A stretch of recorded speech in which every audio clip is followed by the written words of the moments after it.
Alright, for our final lesson, we're going to start off with looking at what pattern we've seen. So, one of our problems, the last problem we looked at was 1/2 times 5/9. And what we got was 5/18. Well, what does that mean? Well, essentially that means is when you're multiplying fractions, you multiply the numerators, which gives you 5, and you multiply your denominators, 2 times 9, which gives you 18.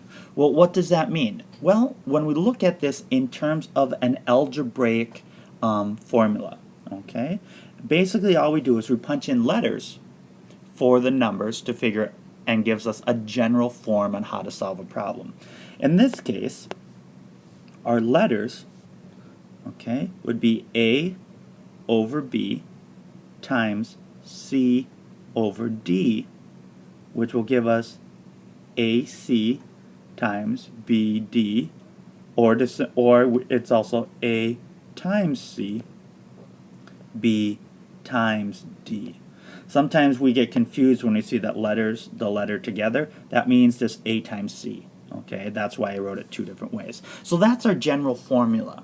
Alright, now today, with the last video, what I'm going to do, I'm going to give you probably 6 problems. Okay, now I want you to look at the difference between when we add fractions, because I'll give you the same number for addition and multiplication, and I want you to see the difference between the steps that you take. Alright, give me a couple, well, I'm going to pause the video and write the problems, and then you'll get to work. Here we go. We've got our 6 problems. 3/7 plus 1/5. 3/7 times 1/5. 5/9 plus 2/3.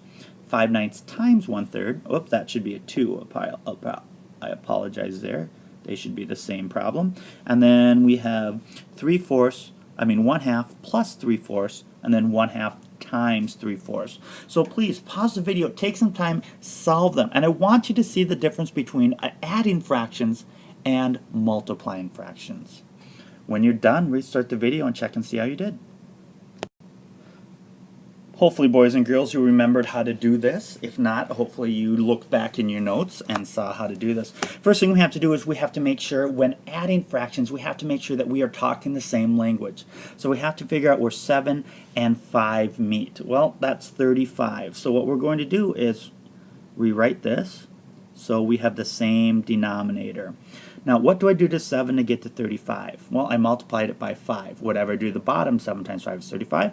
I do to the top, times 5, times 5. 3 times 5 is 15. What I do to 5 to get to 35, I times it by 7. Whatever I do to the bottom, I do to the top.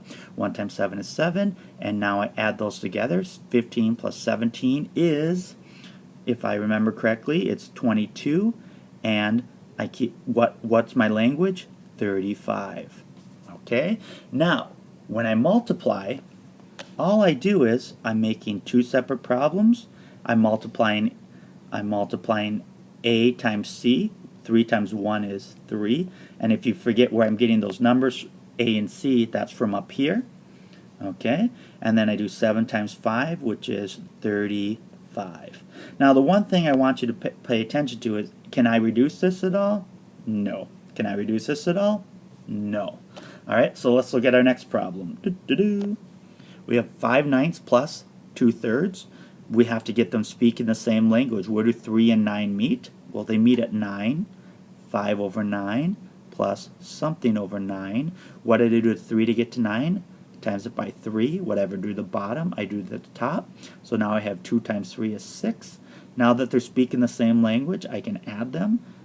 Keep my language the same. How many 9ths do I have? 5 plus 6 is 11. Hopefully you recognize you can't leave it like this. You have to figure out how many 9s can I take out of 11. And that would be 1. What's left over? 11 minus 9 is 2. Put that over my language of 9. Alright? Let's look at 5/9 times 2/3. All I do is essentially make 2 separate multiplication problems. 5 times 2 is 10. 9 times 3 is 27. Okay, can I reduce that or simplify that at all? Nope, that's pretty much in the form that it needs to be. All right. Our final one here 1/2 and 3/4. Figure out what language do they meet, where do they meet? Well, they meet at fourths. So, and because I'm going to have fourth plus 3/4, and what I do to 2 to get to 4 times 2, whatever do the bottom, I do to the top.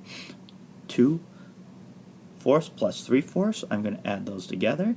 2 plus 3 is 5, and what language I'm speaking is 4.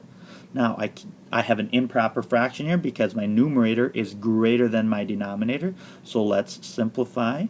Okay, how many 4's can I take out of 5? Well, if I go 4, 8's too many, so it's got to be 1, and then what's left over? 5 less 4 is 1, and it's the language of 4.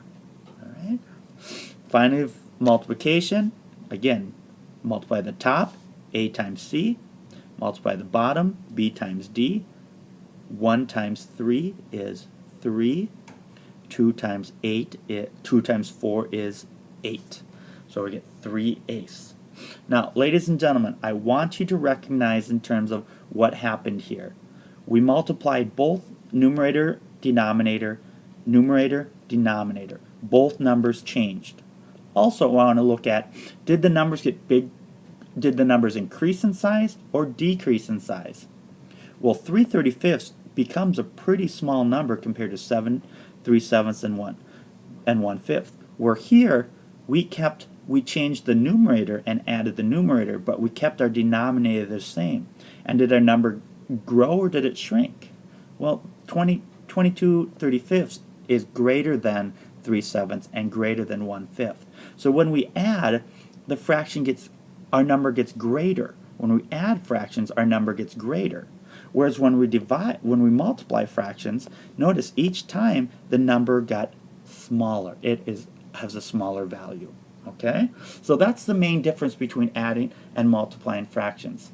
Okay? Well, 2, when you add fractions, your denominator stays the same once you find the common language. Okay? But your value also increases. Whereas multiplying fractions, both numbers change, the numerator and the denominator, and your the value of the number actually decreases. That's all I have. Talk to Mr. Winkleman. I have a fabulous gift for you. And yeah, if you have any questions, please make sure to ask.